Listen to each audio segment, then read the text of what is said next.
What's up, guys? Welcome back to the All Love, All Hate Fantasy Football Podcast. We're here, episode 11. Glad to have you all back. We're getting to the last week of the regular season in fantasy football. I'm Jacob Reeder, your host. I'm Chris Langley. And I'm Payton Hedrick. And we're going to get straight into weekly words.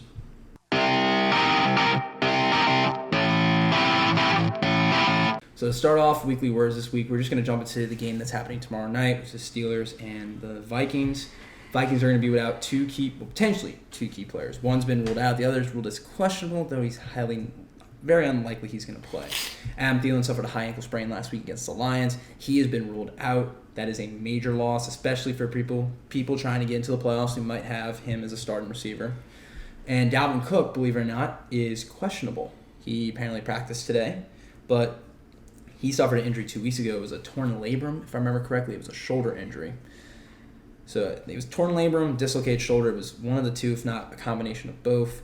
But he's listed as questionable. I highly doubt he's going to play.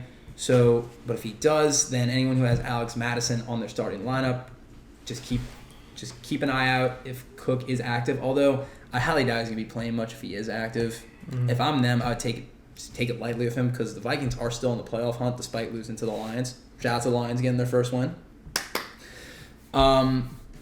So that's something just to watch out for. Expect Justin Jefferson to get probably more targets. Also Tyler Conklin and someone who's been picked up on the waiver wire a lot this week, KJ Osborne.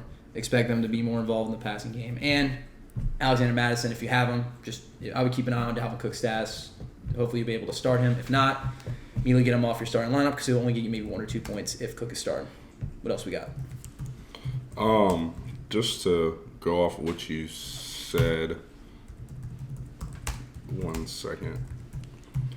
I was looking at it. I don't know if the Vikings really have a chance to make it in. Maybe wild card. They're 4 games behind the 1 seed in their division. And I mean, although the rest of the NFC they're not really doing too bad comparatively to other teams in the NFC, but in their division, they're 4 games out. Yeah, so they're not going to winning win their division. The Packers are 9-3 right now.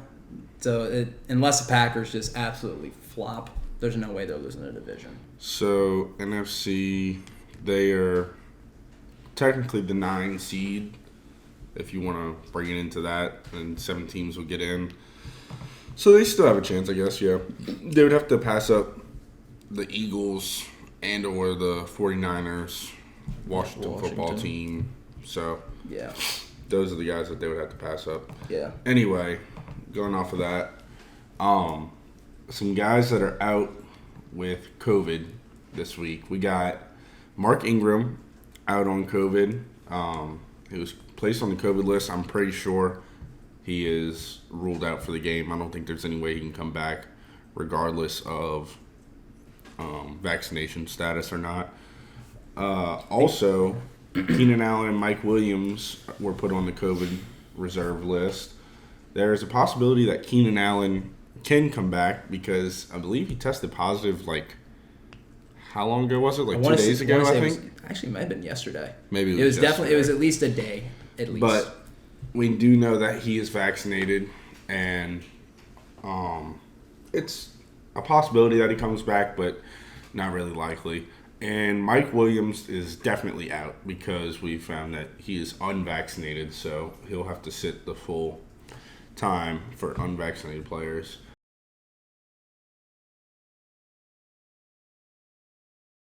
Jumping back to the Saints' backfield, Alvin Kamara practiced in full today, so it's looking like he should come back this weekend, especially with Ingram being out.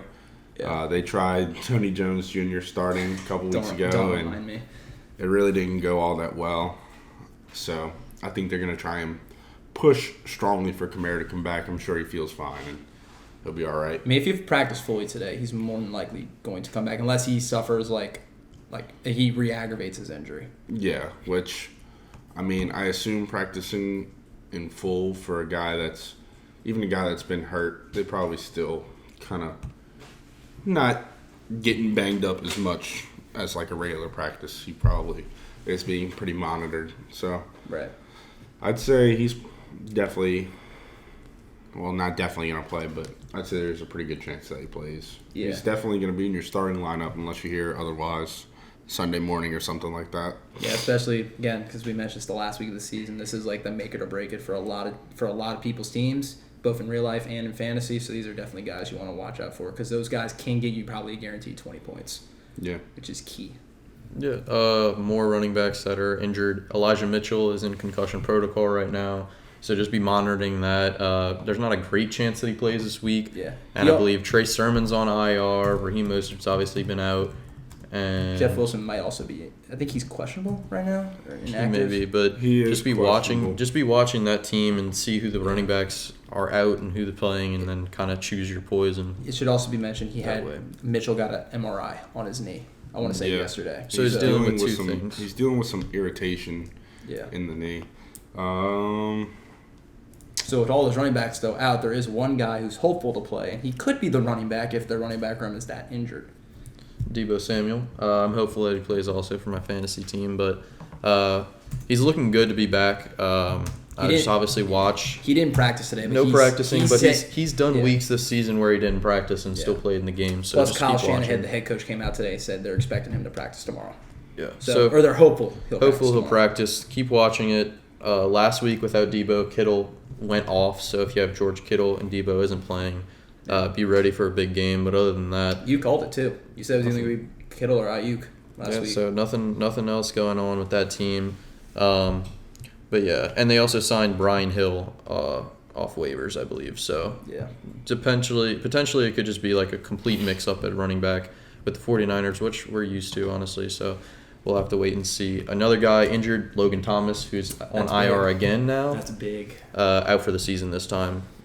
So Terry McLaurin, DeAndre Carter, Curtis Samuel, expect those guys to get maybe more targets. A little bit. Not too much jump in targets or anything like that, but just it sucks that Logan Thomas was the tight end on a lot of rosters, so you hadn't had him earlier in this season and now don't have him at all for the rest. So. And I think J.D. McKissick is questionable as of right now, so he might also be J.D. McKissick back. Questionable, I believe he practiced today. Okay, because when I checked the fantasy app, because I have McKissick on my team, it showed a Q next to it. I believe Ricky Seals-Jones was dealing with an injury also, and he might have been out at some point. So watch him. If he plays, I would be fine with starting Ricky Seals-Jones. He filled in pretty well when Thomas was out the first time, so it's not a bad play if you have to pick him up. So if he plays, I wouldn't feel bad about starting him if you had Logan Thomas. But as we said, Logan Thomas is out for the season. Last but not least, Justin Fields is now getting the starting job back. He's back from injury, so he'll be out there playing. Won't have to watch Andy Dalton throw the pigskin around anymore, which is great news to hear in any case. I just want to hop back to Washington real quick. J.D. McKissick did not practice today. Okay. Wednesday, he did not. And just something to bring up about Logan Thomas. So, quite honestly, this may be, sadly enough, a career-ending injury for Logan Thomas. I mean, we got to keep in mind he is 30 years old, and we're towards the end of the season, so he wouldn't even be back until towards the end of next season. And I mean, who knows who else they can pull up or who else is going to step up. I know tight ends are kind of a revolving door in the NFL these days because they're finding more and more athletic guys that aren't just big but are great route runners and just things like that. So, I mean, it's something to keep in mind. It's definitely possible. And if you're in a dynasty league, it may be time to pass on from Logan Thomas. Maybe see if you can get the most out of him now. I mean, he is injured, so you're not going to get anything out of him for the rest of this season, obviously. But maybe turn it into, I don't know, second, third round pick or something like that. I mean, there's a good chance he does come back and is okay after this, but I think it's not out of the question. Yeah, I would hold on to Logan Thomas. I think he's been good enough last season and the time that he has played this season. He's a really good option when he's healthy. Right, he's been one of definitely the more surprising players this year. Right. And I hope he does able to recover because a career-ending injury is just one of the worst things that can happen to a player. Yep. Maybe the worst thing that can happen to a player in their career. So here's hoping he's all right. But is there anything else that happened this week? That'll end our weekly word segment. We'll get straight into girl talk.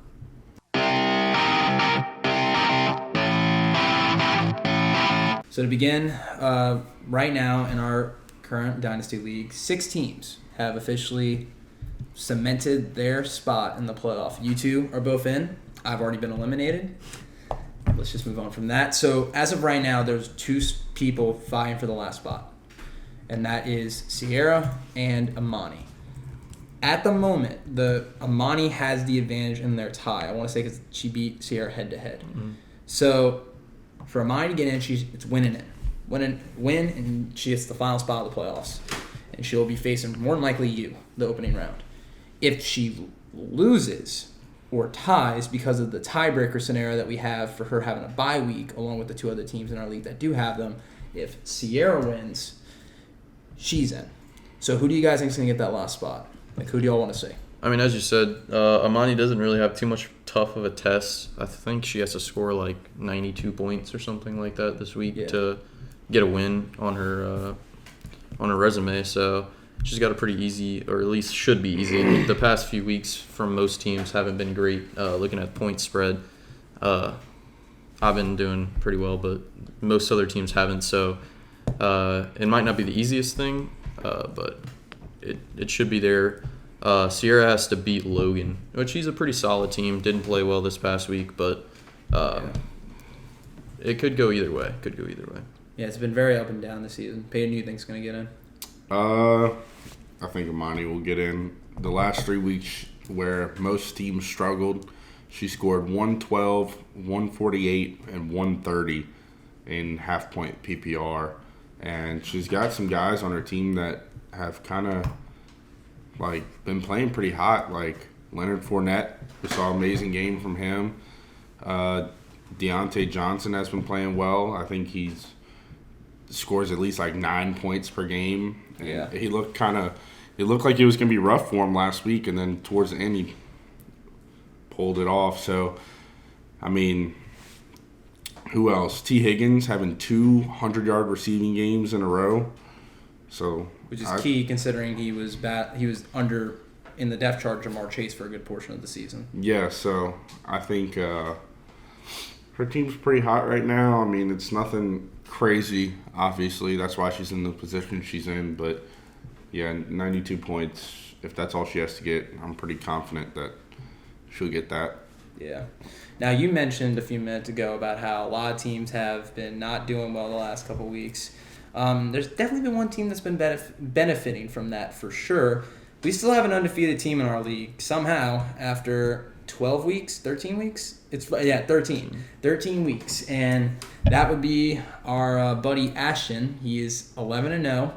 He won this week despite only scoring 78 points. And it was mainly because Payton, who Ashton played against, was missing his 2 best running backs.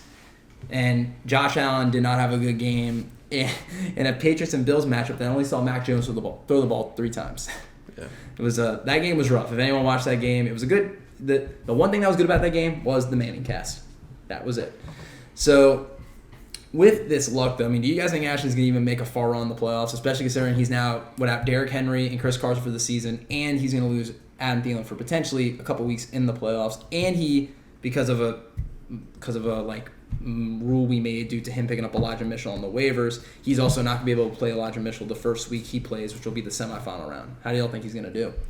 Yeah, it'll be interesting to see. I mean, he's going to have to get lucky again. I mean, he does have some hot players on his team, but nothing looking crazy with the injuries that he's had this season so far, and now just to add on to it with Thielen. But he's going to have to get lucky. He's obviously in the playoffs, gets the first round bye, so still has a good shot at winning some money, getting his money back at least. But we'll have to wait and see. Yeah, isn't it ironic that his real life injury mirrors Adam Thielen's? Yeah, I feel like that's very interesting. It is a little interesting there. I mean, Payton, how do you think he's going to do? I mean, you even said his luck just keeps coming, after the matchup. He is very lucky, but at the end of the day, it's going to end. I mean, he this week, I don't really like his chances. He's starting Tony Pollard and Darrell Henderson. Darrell Henderson, I mean, we didn't even see him last week because he was hurt. Tony Pollard is also questionable to play this week. on top of being behind Ezekiel Elliott. Adam Thielen's out. Pat Freiermuth is a great tight end, but Big Ben is awful. Don't know how many people I could possibly trust catching the ball from Big Ben. So, this is like his lineup going into the playoffs, basically. The only difference between his starting lineup this week and what he's going to have playing in the playoffs is Patrick Mahomes instead of Derek Carr at quarterback. And any given week, that could be quite the opposite. We could see Derek Carr playing better than Patrick Mahomes. Yeah. But he's got wide receiver depth, but it's not necessarily guys you really want to play. Like, he's got Cole Beasley, T.Y. Hilton, Hunter Renfrow, A.J. Green, guys that aren't, horrible in fantasy. They get a little bit of targets and some catches and maybe even a touchdown here and there, but it's not necessarily guys that are going to go win you championships. Yeah. But, his team's obviously good enough to win. He's been winning. I just don't think he's winning a championship. That's all. Yeah, he needs to really stay healthy. And actually, it should be noted, Sony Michel had a great week last week, and he's Darrell Henderson's backup. Knowing the Rams at this point are still vying for the division crown against the Cardinals. They're going to go with anything that works. Yeah, for sure. And we're going to get to the Rams-Cardinals matchup later on in the Bourbon Bowl. But to close out, so we already mentioned 6 teams are automatically in. We're going to find out the 17th later this week. So 6 teams will be playing in the opening round. Who do y'all think is going to be the 3 one-and-done teams heading into who will lose this week while the other 3 go to the semifinals to take on Ashton and whoever else falls in the seeding? Who do y'all think is out? You'll have to see. I'm not going to pick against myself. I'll pick myself to win. I'll pick Sean to win. And between Logan and Payton, more than likely. Logan, Payton, I'll probably pick Payton to win. Okay. I think that's my 3 that are going on to the next round to play with Ashton. Yeah.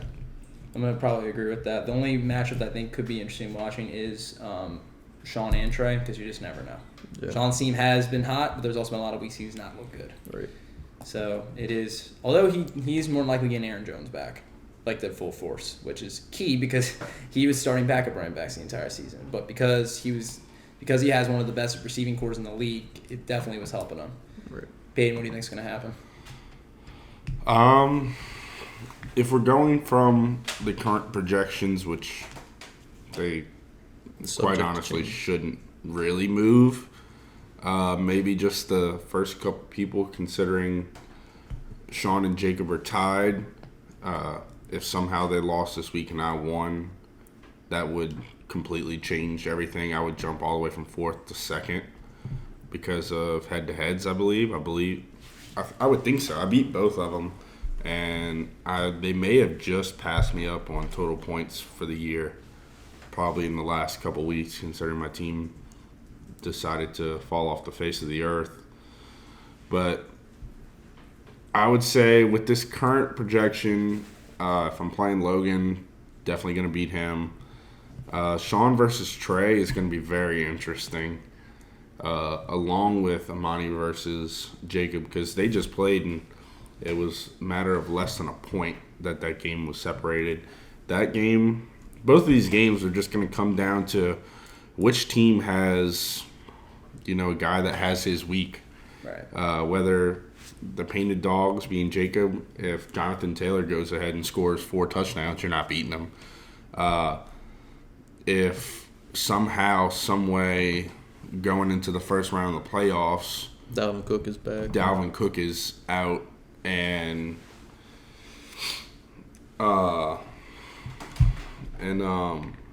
what's his name? Can't remember his name. Detroit running back. Oh, Jamal Williams. DeAndre Swift. Or DeAndre Swift. So say Dalvin Cook and DeAndre Swift are both out. I kind of like Trey's chances, but it just, for Trey, it really depends on who he's going to be able to have into his starting lineup, because right now, Jamal Williams and Jalen Guyton are his flexes this week. 2 weeks from now, both of these guys are probably not going to be able to play. Yeah. Although he is going to get Keenan Allen back at receiver. True. So if anything, he's going to throw Keenan Allen in a flex, just so at least Guyton is basically Allen's replacement at the moment. Yeah. But the other one, Jamal Williams, that really solely depends on how much. And also Amari Cooper, like if Amari Cooper has a great week, he'll probably win. So it's literally just going to come down to both of those games. Like Amari Cooper, the last 3 games that he's played in hasn't broke 10 points. So, I mean, but if he has another week where he gets like 22 points, I like Trey's odds a lot there. If Chuba Hubbard and Saquon both break one loose and get a touchdown, or either of them get a couple touchdowns, I like his odds there. But I don't know. I would say if I had to make an educated guess, I would go that I move on to the second round. I'll say Sean moves on to the second round, and probably Jacob moves on to the second round, just because I think all 3 of us have just that high opportunity of having a guy that just goes off. Right. Yeah. So we're all in agreement, and that'll end our Girl Talk segment. We'll get into Bourbon Bowl next.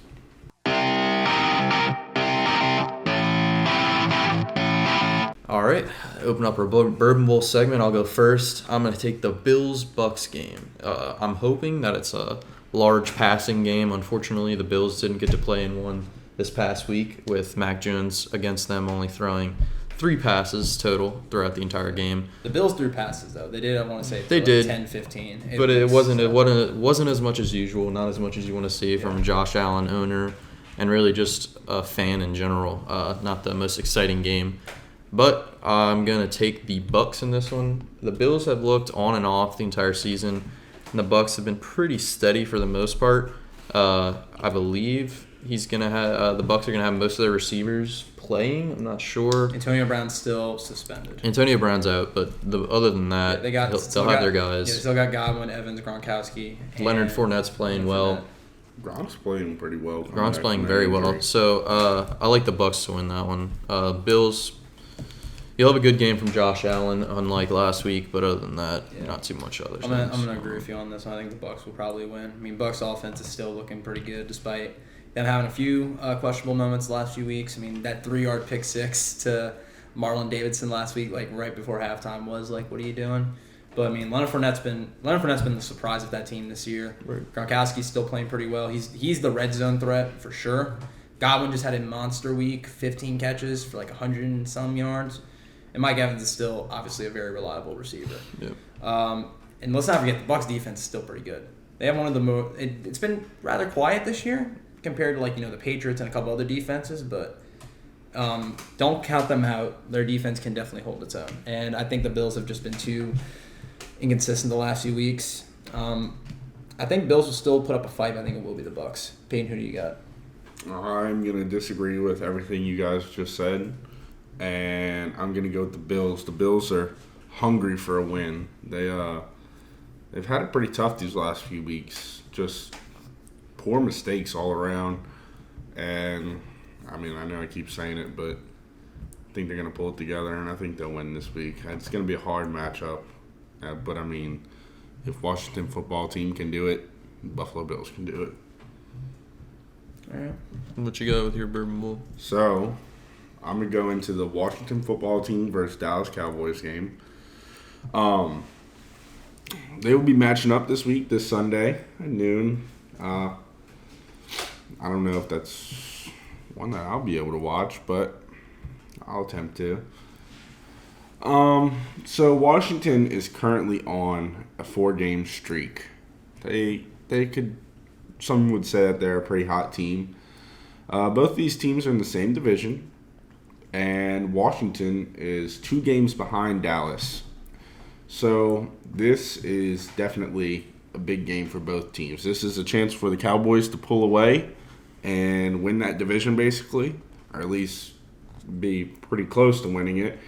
And for Washington, it's a chance to really have a shot. They would have to beat the Cowboys right now to have a shot at winning their division. They'll only put them 1 game out, plus a head-to-head win. So if there's a tie, then Washington would win the division. So with all that being said, even though Washington seems to be pretty hot on paper. I mean, they beat the Raiders by 2. They beat the Seahawks by 2. They beat the Panthers by 6. Although they did beat the Bucs by 10, that was with a lot healthier team, a lot healthier offense and defense. Yeah. So I think Dallas is going to win this one. I think this is actually not going to be as close as Washington's. As close as most people think. I think the spread is -4 for Dallas. I think it's going to be a big scoring game for Dallas. And I think they win by a lot. Like, I'm saying 13-plus points on this one.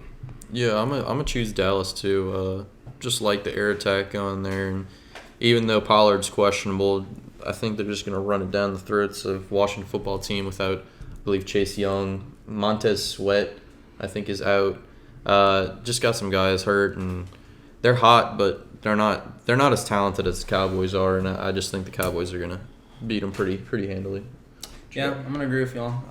Cowboys has been looking pretty good. I mean, their defense has been stepping up a lot compared to last season, and that offense is still looking as strong as an air raid offense as it had the entire season.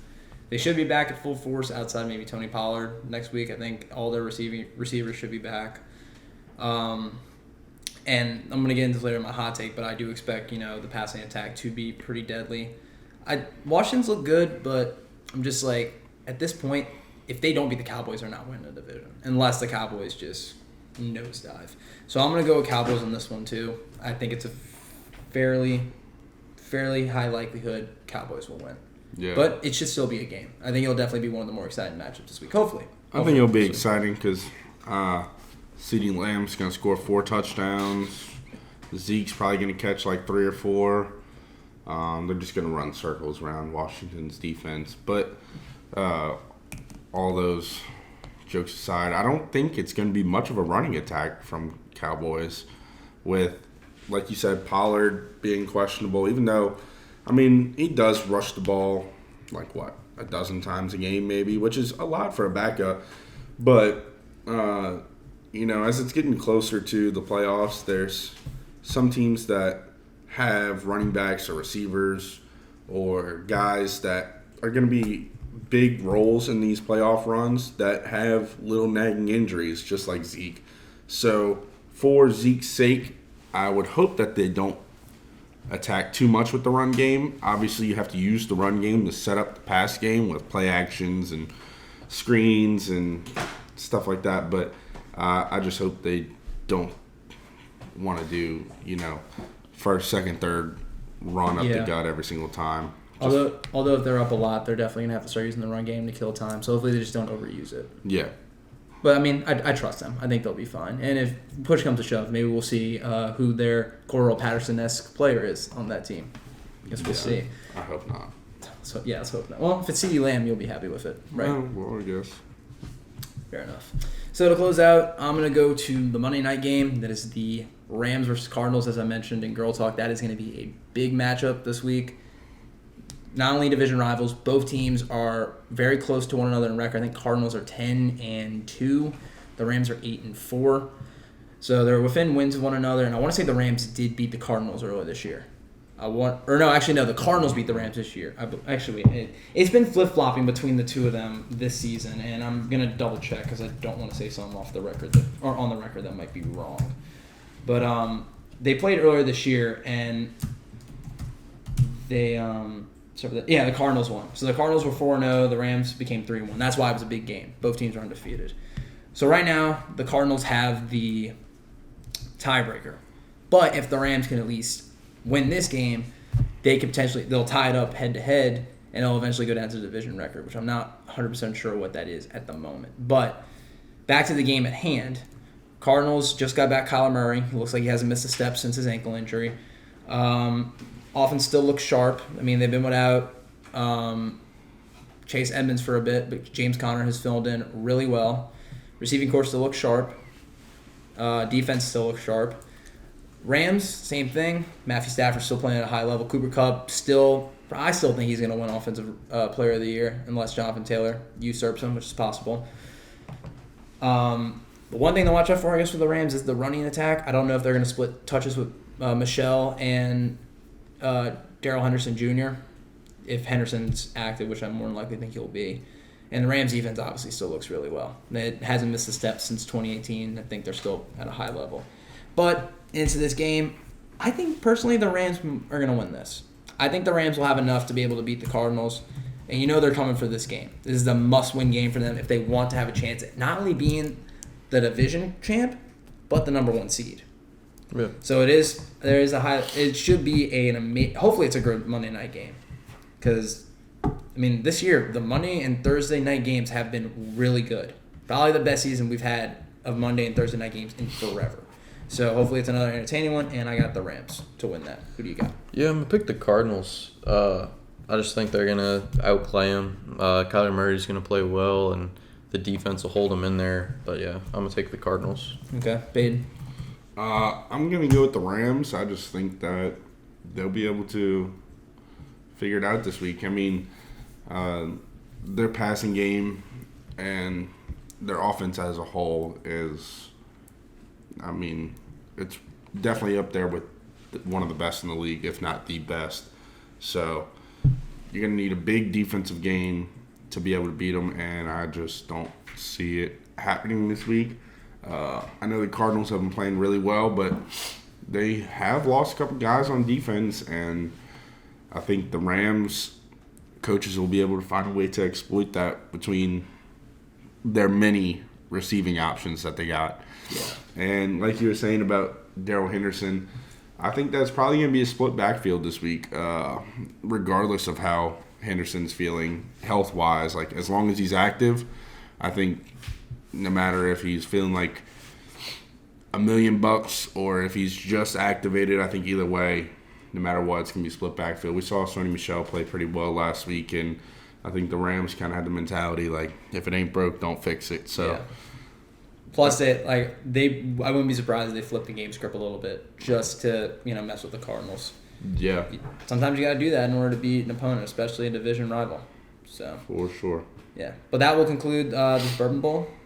The Mud Dogs won the Bourbon Bowl. We always remember that. And we'll be curious, and I'm very curious to see who win these 3 Bourbon Bowls coming into this weekend and Monday night. And we're going to head straight to our last segment, Hot Takes, where we'll be bringing in our special guest. That's a spicy meatball. All right, welcome back to Hot Takes. Before we get into it, let's introduce our guest this week, Miss Sierra, the owner of the Boa Constrictors. She is fighting against Amani for the final playoff spot. If she wins and Amani loses or ties, she's in. If Amani wins, she's out. So good luck to you this week. We'll hop straight into my hot take, and I should mention all of us lost last week. We're all still 2-8. We're all tied up, making it a little interesting for the playoffs, fancy playoffs, obviously.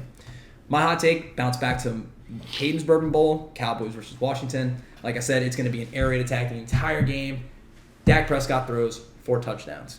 I think it's easily possible, and I hope to see it because he is my fantasy quarterback. I'm biased, I know. We'll see. What do y'all got? Yeah, I'm going to go to the Saints-Jets game that we talked a little bit about earlier. Elijah Moore has been hot, been playing really well. Corey Davis is now out for the season. So I'm going to go Elijah Moore, 100-plus total yards against the Saints this week. Payton, what's up? It's really hard to top Langley's Dak Prescott getting 4 passing touchdowns this week. But I figured a way out how to do that, and that's by saying that Joshua Palmer, the arguably number 3 or number 4 wide receiver on the Los Angeles Chargers, with Keenan Allen and Mike Williams both possibly being out, with Mike Williams at least being out, I say that Joshua Palmer will break 15 points in half-point PPR this week. Respectable. All right, Sierra, what do you got to close us out? Devontae Adams hasn't been doing too hot, but I think this week he's going to do great. I think he's going to get 25-plus points, which is half PPR versus the Bears. I like it. It's a bold strategy. And he was averaging that kind of last year when he was having a breakout year. And it is the Bears. That's exactly Packers every game. No matter how those teams are doing, it's probably the most competitive rivalry in all of football. Obviously that's subject to opinion, but that's how I believe it. But that will conclude this episode. We will be starting next week. It'll be the first week of playoffs for our league, but we're going to follow the same format more than likely, unless you guys want to make any last-minute changes. We thank you guys so much for watching. Be sure to give a like, and if you guys have any interest in coming back to watching next week, be sure to subscribe. We will return to you guys next Wednesday. Well, we'll film next Wednesday. We'll return next Thursday. But until then, I'm Chris Langley. I'm Jacob Reeder. I'm Payton Hedrick. And that's it. Thank you for coming on, Sierra. Appreciate it. We'll see y'all next week. Thanks for watching.